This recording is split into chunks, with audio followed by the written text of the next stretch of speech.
स्त्री ही सगळ्या वेदना सहन करू शकते, पण एक वेदना आहे ती कोणती स्त्री सहन करू शकत नाही.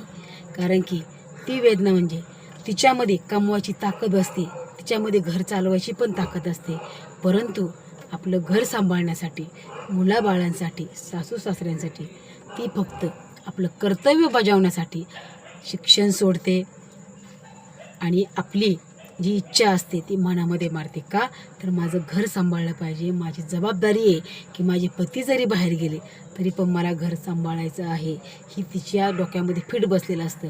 मग कालांतराने तिलाच ऐकवलं जातं.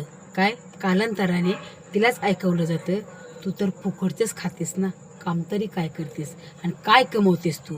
हे जेव्हा वाक्य प्रत्येक स्त्रीच्या मनामध्ये भिरतं, कानावरती येतं, तेव्हा तिच्या मनाला जी वेदना होते ना, त्या वेदनेची बराबरी जगातील कोणतीच वेदना करू शकत नाही.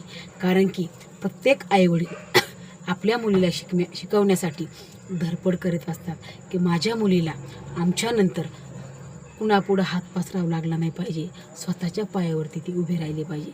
पण आपल्या संसारासाठी ती सर्व काही मागं टाकून फक्त संसारासाठी झिजते. परंतु कालांतराने प्रत्येक स्त्रीला हे ऐकवलं गेलं आहे आणि ऐकवलं जाणार आहे, हे वाक्य नेहमी लक्षात असू द्या. म्हणून प्रत्येक स्त्रीने आपल्या स्वतःच्या पायावरती उभं राहायचं की नाही याचा नक्की विचार करा. कारण दुसऱ्याचे ताणे खाण्यापेक्षा आपल्या पायावरती उभं राहून 1 रुपया कमावलेला कधी पण बरा. म्हणून नक्की विचार करा. आपला संसाराचा गाडा ओढत नक्की आपल्या स्वतःच्या पायावर सुद्धा उभा राहा. कारण की नवऱ्याने दिलेल्या 10 रुपयापेक्षा आपण कमावलेला 1 रुपया हा आपल्यासाठी स्वाभिमानाचा आहे. म्हणून नक्की विचार करा.